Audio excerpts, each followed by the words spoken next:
All right. Hi, everybody. Thank you so much for coming to our talk. This is from Paper to Product with Sean Hart, and is part of our Maker Talk series where we have a local artist come down and talk about what it takes to make something. In this talk, Sean is going to tell us about her art process, and she's also going to tell us what it takes to get stuff printed on various objects. So if you've ever been like, how do I get my art on an umbrella? This is the talk for you. Today we have our two lovely ASL interpreters, and for everybody out there in TV land, we're also going to have a Q&A here after the talk. So stick around even when Sean is done with the lecture, and you can get questions from everybody. And for those of you who are here in real life, if you have questions during the talk, hang on to them, and I will come to you later with the microphone, and we will actually get your questions answered. We'll have about 5-10 minutes for a Q&A. Okay, and without further ado, Sean, take it away. Thank you, Molly. Hello, everybody. It's been really interesting morning. I truly appreciate Molly for all that she's gone through. I almost thought this wasn't going to happen today, but I'm so happy to be here, and I thank everyone. And thank you all for your patience and for coming out. Today, as Molly said, I'm going to talk about how to take your idea from your idea to a sketch to an actual product. It's easy for us to look at artwork or anything and just say, oh, I like that or I don't like that.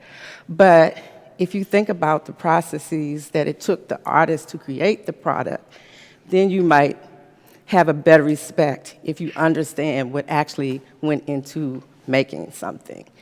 So the quick decision that you make, you don't know what the backstory is. So today, I'm going to talk to you about the backstory. My initial idea came from an article, ad I saw in a magazine, and the woman had Marcel curl hair, big earrings, and it reminded me of Josephine Baker.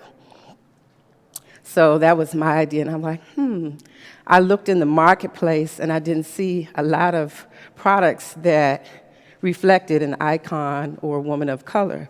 So I said, well, maybe I'll start creating my own. So I came up with a sketch, and let me see if I can get this to go. Push it here. I'm going to try to get to this next slide. Okay. Well, anyway, I started with a sketch, and from that sketch, I created my first T-shirt. And so I made the T-shirt. I found a company, a local company, okay, here we go. I'm sorry, what button? This one, thank you. Okay, let me back up a little bit. Our products are all inspired by the icon Josephine Baker. So we make T-shirts, mugs, tote bags, umbrellas. I call them Bakerbrellas, and all kinds of products that I'm going to talk to you about today. Just a little bit of background about Josephine Baker. Most people probably know who she is. She was a dancer, a singer, an activist, universal mother, a global icon, and she was a fashion icon, and it's the fashion piece that really excites me the most. When Josephine Baker performed on a stage in Paris wearing little more than feathers, she became an overnight sensation. And the artwork and the artists captured her, and those images were seen all across the world. Josephine also was one of the first major motion picture movie stars. And also, recently on November 21st, Josephine was given the honor of being inducted into the Pantheon in Paris. And that's one of the highest honors that any individual can be bestowed upon. She's one of only maybe 2 other women to have this honor in Paris. So she also had her own castle. She became one of the most wealthiest women in Paris. She had her own castle. She loved animals. She had a pet cheetah that she would stroll down the Champs-Élysées with, and a cheetah wearing a diamond choker. I don't know who was more fabulous. Imagine that. She also was a civil rights activist. People are starting to recognize and talk about Josephine's Josephine's speech at the March on Washington. And the March on Washington is about to celebrate the 60-year anniversary. I'm actually right now creating a piece to celebrate, to commemorate that. So she spoke right after Martin Luther King. But back to the fashion part, that's the part that I like. So, how I started, like I said, first you have to start out with the idea. You also have to do some research on, if you're going to do a person, then you need to do research. If you're just going to do flowers, you could be real fancy and research exotic flowers or whatever, just so you have an idea of what's out there and how you want to, create your product. So, in my research, I traveled to Paris. I also traveled to Hong Kong in search of just getting more knowledge about my subject. Let's see if we can get this. Uh-oh. I'm sorry, technical difficulty. I'm so sorry. Okay. Thank you.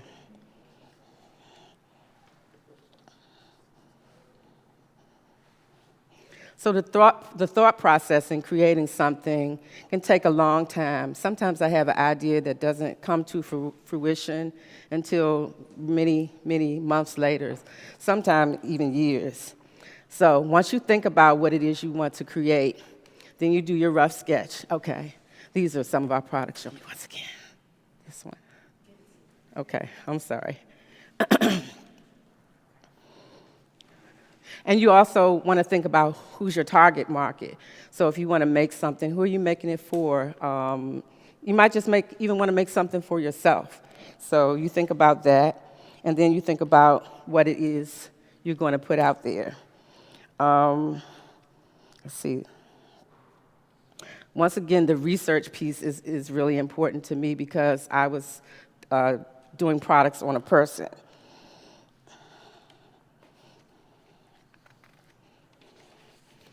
So, okay, great idea, research, target market. Okay. So my Josephine, I'm going to talk about my discovery of Josephine Baker, and then that may make it a lot more sense. This piece I call Prototype, or Why Jo. People often ask me, why Josephine Baker? Why are you doing products on Josephine Baker? Well, because I love fashion, I was, once again, saw the image in a magazine, and then I did the research, and I found that there was an event in Paris in 1973 called the Battle of Versailles. In this Battle of Versailles, there were the American designers against the European designers. And there was Stephen Burrows, there was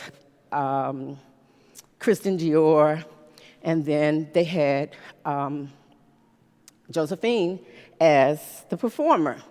And she was an inspiration to the models when she came out in the middle of the show. So I took those ideas and I made the banana skirt that you see on the far side.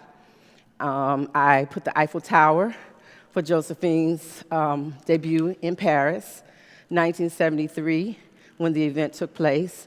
And vaguely, I did a little sketch of the models, Beth Ann Hardison, who was one of the models there. I had the opportunity to also meet. And I used typography to tell a story. Josephine was born in St. Louis. She got her fame in Paris. And then you see dance at the top. So I took the images of Josephine and I put them around the letters of dance, sketched that out. So once you get your sketch, I use Photoshop a lot. I also use Illustrator. Sometimes I use both of them together. So once you get your sketch done, then you upload your design. Oh, also, sometimes you can just do like a rough sketch, but if you want an image that's more refined, I would use tracing paper. Take the tracing paper, trace it over, put a piece of paper behind it, scan it into your computer, and then you have your image. Then you go to Photoshop or Illustrator and sharpen the image up. So here you can see the dance. If you can see it more closely, the dance is, the figures are a little more freehand. And here, this shirt is well worn. I've had this for many years. But here, I used the computer in Illustrator and Photoshop to tighten up the images to make them more crisp. And it's really just your taste. You might like something that's more freehand, or you might like something that's more mechanical or refined, I would say. So I used all of those images, and as you can see from the painting, I just extracted the dance, and I'm also wearing the shirt today with the images on it. Okay. So yeah, I call this Joe prototype. A lot of companies will only do an image in one area, like just the top, and this shirt is really big, so you can't see that it's really just in the top. Here, you can see just a little area, and that's cool, but to me, I like something more dynamic. I want something that you can see coming and going. So how you find the companies, I just Google. I would Google and just put in whatever I'm looking for. If I'm looking for a shirt with all-over printing, I'll just type in all-over printing T-shirt design, and you'll be surprised how many companies will come up. This one, I call it Diva Jaune, jaune meaning yellow in French. So you can see the images on the front and the back. And this all-over printing method is also called sublimation. So the sublimation is the fabric, the design is made into the fabric. On this one, this is a puffy ink that they used. And later I created, because that company, I don't even know if they still exist, but I found another company, and so it doesn't have the puffy ink, but I think it still looks great. So it just all depends on your taste, what you like, and just Google the companies, a bunch of them will come up, and they will ask you to submit your files to them. Back in the day when I did this shirt, I actually copied my file onto a zip drive and took it to the company, and they produced the shirts for me. Nowadays, you could just upload it, and the company would tell you what type of file you should save it as, and then you go from there. There's the dance shirt again. Okay. Diva Jaune. So, starting off with the sketch, I actually saw an image of Josephine Baker at the museum in New York. I can't think of the name of it. This is the Wax Museum in New York. And so this was inspired by that. Finding your own personal style is another thing that you want to focus on. What's my style? I mean, that's something that's going to come probably later. You don't have to just say, okay, I need to come up with a signature style. It'll happen. Just sketch and keep sketching and sketching things out, and it'll happen. I like elongated figures. So even if there was someone who was really short, I'm going to make the legs longer. I'm going to make her tall. I'm going to make her model-esque. Some artists, maybe they do big eyes, maybe they do no eyes at all, So for me, when I do the sketches and put them in Photoshop, I'll recopy them and remove the lines because I like images with no lines at all, especially for the products. Also, I realized in Mali, when I came for the Makers Talk, the gentleman who was helping me, I came in here actually to make 3D. I came in for a 3D modeling class, and I was wearing this shirt. I always wear my artwork. I always wear my gear when I'm going somewhere that's artsy or important, or maybe if I just want to stand out. So I was wearing this shirt, and the gentleman was so nice. And he took me to Molly, and he was like, "Molly, you got to see this." And he said, "I think she has a distinctive style." And I'm like, you know what? I hadn't really thought so much about it myself. I just do. But in this shirt, you can see the S pattern. There was a famous artist named Paul Colin, and he sketched Josephine. The most famous images of Josephine that you will see probably were done by Paul Colin. And he used the S pattern to show Josephine's curves, her hourglass shape, and also to show movement. I used the S pattern to show the hairstyle. And you can probably see some S's in here, how I started and removed them. Okay, all right. So I think I talked a little bit about finding a vendor also. The other thing you have to understand, excuse me, is that some companies are going to charge you for the colors, the number of colors you use in your design. So if you use a bunch of colors, that's an upcharge. Some of them are going to charge you if you want the sublimation printing or if you want the silkscreen. So that's something also to consider. Also quantities, oh my goodness. I went to Hong Kong looking for a vendor, and it was a trip that I took with Howard University. I was employed there, and we took a bunch of students to Hong Kong to a fashion event. Went to the fashion show, went to the stadium where they were having the actual vendors. Big, huge, huge, huge place. And I was at that point thinking about making umbrellas. But going online, I couldn't find a vendor that would allow me to make less than 1,000. Oh boy, I can't make 1,000. So I went on this trip, went in the vending area, and I did find a vendor, but quantity was too big. So I stopped thinking about that for a while. There's also something else you can do. It's pretty cool, but it's not sustainable for what I want to do and the products I want to make. You could take your sketch, you could go get transfer sheets, iron-on. Everybody's heard of those iron-ons. You could do that. You could do an iron-on shirt. I even thought about, well, someone suggested that I do an iron-on for the umbrellas. But imagine having an umbrella with an iron-on and then it rains. What's going to happen? That's not going to work. So I let that project sit for a while. And then years later, you can keep going. Years later, I did find a vendor that would produce a smaller number. And that was quite by accident that I found that vendor, and I was really, really excited.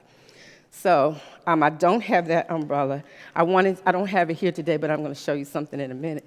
I wanted to do fashion sketches of Josephine from her lifespan, from the 20s to the 70s. Of course, the banana skirt had to be in it, but an 8-paneled umbrella would allow me to do 4 iconic sketches of Baker and then repeat them. So I found a vendor. Once I went online again, just periodically Googling. I'm going to Google and look for stuff. And I found one that would allow me to do a smaller number. So I didn't bring the umbrella in here with me today, but I'm wearing the umbrella.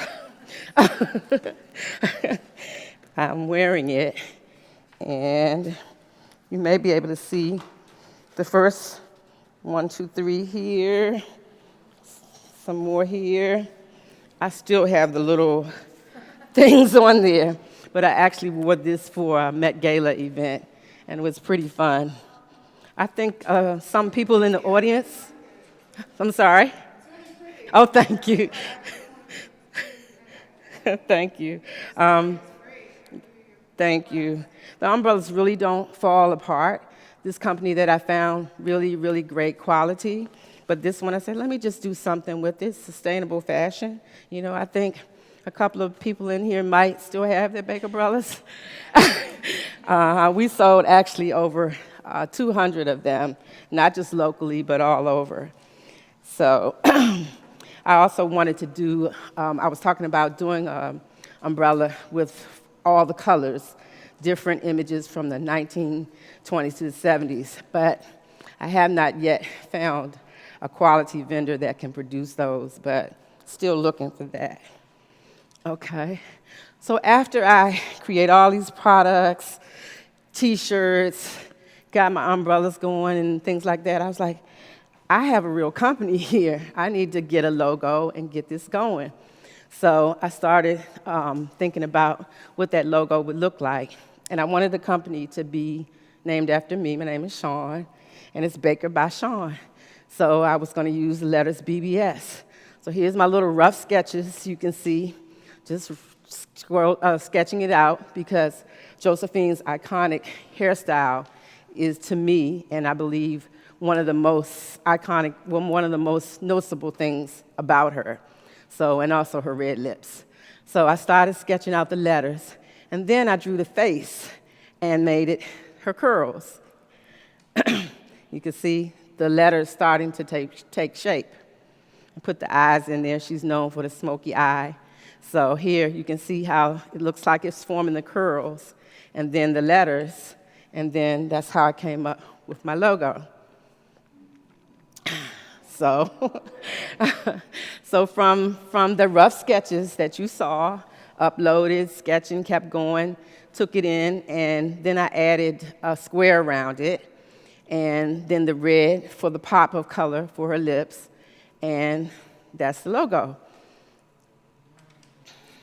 I also sometimes put it in a circle, depending on what I want to make. Like if I want to make a button or something, I'll put the image in a circle. I removed it also and just used it there. I also have that on my skirt, or my umbrella, but with the words, her name, with my company name, Baker by Shawn, underneath. And then there's a square logo as well. I also felt like maybe that's a little feminine with all those swirls, and maybe I wanted to appeal to everyone and just not have something so frilly and swirly. So it's still kind of swirly, but it's in a square. I don't know what you all think. And here's a mug that I made with the square logo. Josephine Baker's iconic eyes and sultry look. I created this sketch, and I thought about maybe I'll make another umbrella and just have one image on the entire umbrella. So I thought about that. Oh, I also want to tell you also, when you're only able to use one color, like I was only able to use one color for this umbrella, Baker umbrella, don't be afraid to just add texture. So if you can only have one color, it doesn't have to just be plain. When you start adding textures and designs in it, then it gives it more depth. So I decided to also do this one, and I have it here today. I guess I can pop it out a little. I won't pop it out, but this one is an inverted umbrella, Baker umbrella, and it has the red on the inside. I wanted to do red lips on it, but once again, that's another added cost when you add another color. So we got the pop of red on the inside for the red lips. Okay. Yeah. I want to show you some of the other things we made. Oh, the coloring book. When I was talking about your personal style, I did make a coloring book, and I took all the images that I had drawn from Baker's fashions that I wanted to do on the umbrella from all the ages, all the years that she was alive. And there was a craze, adult coloring book craze. I don't know how many people got into that. But I said, okay, let me do that. So I used my logo, and I colored some of these myself. But the thing that's pretty cool about this is that I left the pages blank so that if you want to paint on them, or if you want to tear a page out and frame it, you can do that, and the colors won't bleed back onto the next page. So we also I also went as far as to register with the Library of Congress to get copyright, and also got an ISBN number so it can be sold in stores. So all of these things are important. I also use photography in my work. I will use a sketch. Well, like when I went to Paris and we were outside the Moulin Rouge, I took a picture of that, and then I came back and I did my own little sketch over top of it, so I also incorporate photography in my work as well. I feel like just any and everything, you can make anything that you want. You can just find a company and you can say, I want to make pillows. I want to use my art and make pillows. You can make wall art. You can make clothing. I also use my Square logo in a dress that I made. Well, I also worked with a local designer, and we made a skirt, and the logo was part of it. We had a fringe kind of thing happening with the Square logo at the bottom. That turned out really cute. Howard University had a virtual fashion show, and the pieces that we created were in that fashion show. I want to show you the tote bag. I didn't talk about the tote bag, but obviously this is not a screen process. I feel like the screen process, the image feels kind of like it's just sitting on top, you know? And it kind of cracks a little bit after time. The sublimation process, you don't have to worry about that. It's made into the fabric. And so this is a little tote bag. What we got in here? During the pandemic, everybody was wearing masks, so we made some masks. And BBS doesn't necessarily just stand for Baker by Sean. It also stands for beautiful, bold, stylish, all kinds of things. And when you're traveling, take your little notepad. Got a little notepad or sketch pad. I made that. Going on a picnic. I got a plate. And one thing also that I think is really cool about the Baker umbrella is like you go into a concert or something, you're hanging out with your friends, and you get separated, you can't find them. Well, you got your umbrella because you're shading yourself from the sun. And it's like, where are you? You pop that open, it's so recognizable, they're going to find you. Or if it's raining, like it was the other night at the Beyonce concert, you're making a statement because you got that bold umbrella, Baker umbrella, popped up, and it's definitely a statement piece. Speaking of Beyonce, she, in a 2008 performance, or 2006, I believe, it was a Music Rocks show. Beyonce came out in the banana skirt, so that was pretty cool. Also, some of the images on the skirt, Diana Ross has actually recreated that image, and I believe she loves Baker too. So basically, whatever you think that you want to make, if you like it, you know, maybe somebody else will like it. Create it for yourself or create it for others and just have fun with it. What's next for us? We're going to do vending events. I have my merchandise on my website. You can sell things on Etsy. There are many ways that you can sell your products, and once again, if you just want to have fun and just make them without selling them, that's pretty cool too. So we're on Facebook, Instagram. We have a Facebook page called Modern Day Josephine Baker. So, I mean, I know Josephine's been gone a long time, but her style is timeless. So we just keep it going.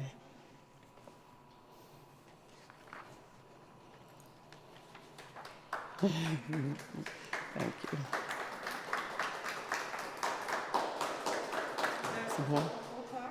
Say it again? Is it time for the Q&A? Yes, sure. All right. So the way this works is like raise your hand like you're in school, and I will come over and hand you this microphone, and you tell your question to the mic so the people out there on the internet could hear us, essentially. Okay, you were first, so here you go. I understood from your remarks how you got interested in Josephine Baker and how you created your line of products, but I didn't really understand. You didn't explain, but maybe you can. How, in the first place, did you even think of having a product or many products even before you thought of the Josephine Baker theme? The theme? Oh, I had the Josephine Baker theme. That's No. with a few of my products. I didn't start doing the products until I had the Josephine Baker No, but theme. what I mean is, how did you have a background? Oh, that yes, you yes, knew about yes. products? Yes, so I'm born and raised in Washington, D.C. As a little girl, my mom and dad made sure we went to museums. I went to the Corcoran. I went to all the museums in the area.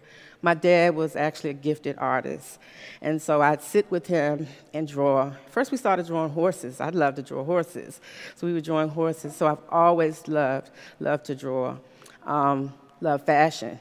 So I started doing fashion sketches, but I also went to school at first the University of District of Columbia. I got an associate's degree in advertising design. Then I went to Howard University, where I also was employed.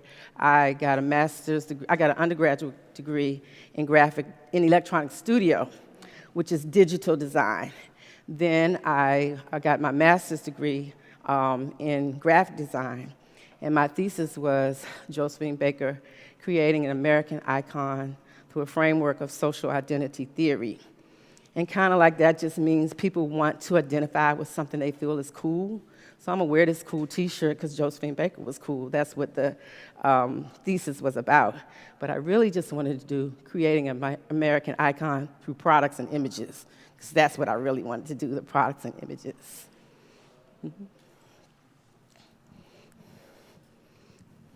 Yeah, I think so. That was very interesting. And for tote bags, do you have to order like a minimum of 100? Or like if you wanted to have let's say you wanted to make 5 tote bags and you had 5 different image sets or 5 different sets of text, would you still would you still send an image and have the bag maker print it, or would you do the old-fashioned screen print? And what would be best for that? This one, I just have one. Right now I have one. I'm going to make more. So I Googled companies that make tote bags, all over printing. So when you put in those keywords, they're going to pop up.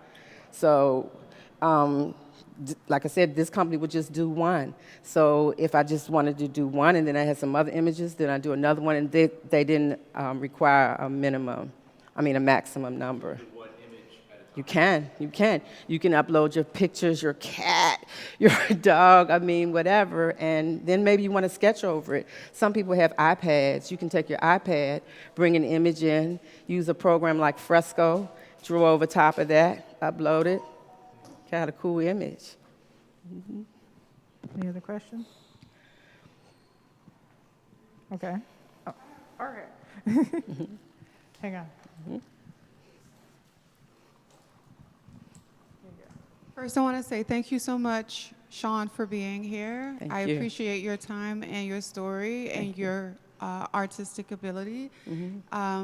Second, I want to say I love Josephine Baker, but maybe not as much as you, but I love her also. She's one of my favorite iconic artists in the whole wide world. I've always said that if I had a daughter, I would name her Josephine, and it's because of her. But my question for you is, who else do you enjoy? What other images? Because it sounds like you could be in advertising, or like that was where you were going with your skill set and your education.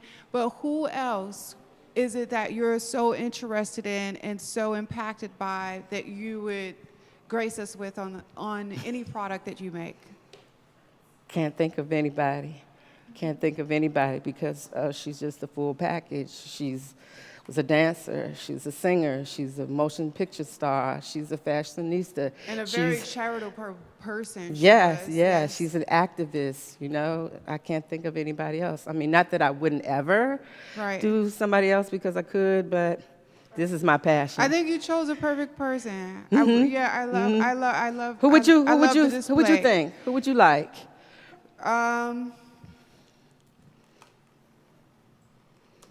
I don't know. That's something that I have to think about. Thank you. Okay. Mm. Oh, Prince. Yeah, Prince. Prince. Yes. Prince forever. Well, I have a question for you. Okay. How do you handle shipping? Do you ship the product? Does the company ship the product? How does that work? There are companies that will, I'm not advocating, I'm not saying, I'm not advertising any company, but there are companies that will do it all for you. They'll make the product, they'll ship it, you know. I don't know if there's a hidden cost or hidden fee or they take a little bit of ownership of your product, but there are companies that do that. For me, I established a relationship with FedEx or whatever, or UPS. I have an account and I found a company, Google again, found a company, found the boxes to ship the umbrellas, the right sizes, and I just ship them out myself. There's a question over there, too. Yes. I'm her quote-unquote business manager. She also likes to be sure that she ships them herself because she likes to put a personal touch. Sometimes, Thank you. you said you can't hear me. I don't know if I need to come over there, but Say it again. okay. She likes to put her own personal touch on them sometimes by way of like a note or something. So that's why you like them to come to you to be able to manage and be able to communicate with your clients to know so that you can put your own personal touch as opposed to having the shipping companies do that. You like to be the manager and owner on that yourself. Absolutely. So that's another reason to do it yourself Yes. as opposed to having the company do it. Yes. Thank you, Jasmine. Anybody else raising your hand? You have had one, so I want to give other people a chance. Anybody else? Okay, we'll take two.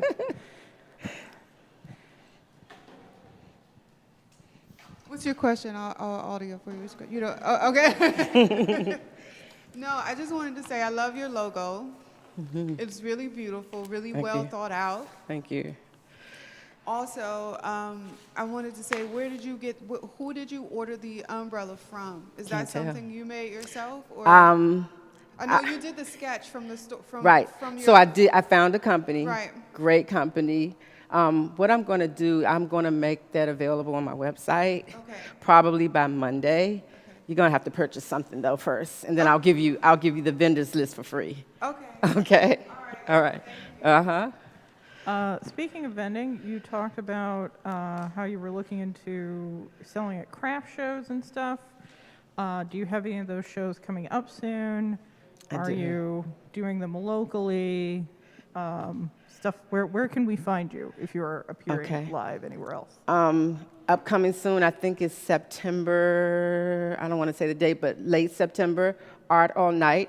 I know MLK does our Art All Night, but I also have been at Tinleytown for the last 3-4 years. And so I'll be at Tinleytown. I'll have my products for sale, artwork that I'll be creating as well. So that's coming up next. All right. Final call for questions, queries. Anything? Okay. It's a Yeah, really it's an inverted nice umbrella. So when you close it, the water's inside. Yeah, it's inverted. Okay. Yeah, so before we wrap up, I want to tell you guys some stuff about the labs, which is the space that you're in now, because we offer a lot of cool things that you can do here that actually go back to this talk. You mentioned you make a lot of your art using Illustrator. So if you're here at the labs, you can use these computers out here for free. They are known as the design computers, and they have Illustrator, Photoshop, the full Adobe suite. So if you're like, Illustrator costs millions of dollars or thousands of dollars, you can come here and use it for free. We don't currently have any Illustrator classes, but using your library card, you can also use other websites that have Illustrator tutorials for free online. The only one I can think of at the moment is LinkedIn Learning, but there's more than that. So if you're like, I've never used Illustrator, what do I do? You can use these online tutorials and learn. So if you're a self-directed learner, this is really great. Another thing that we have here in the labs It's all the way there on the far table, so you can't actually see it, but it looks like a small printer.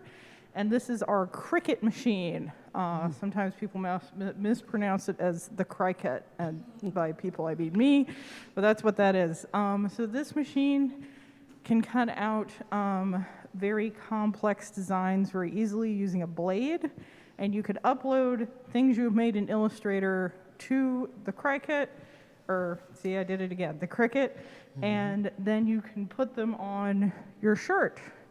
And as you mentioned, there's sublimation, which is like this one. What's this one called again?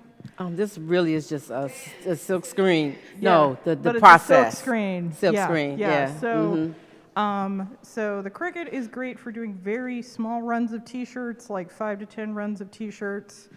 But you can buy different kinds of materials and use our heat press to press them directly onto a shirt. So if you're like, man, I really want to make a T-shirt now, we can help you with our Cricut machine. So you can sign up to use that machine and sign up to use all of our other stuff online. The link is bit.ly/labs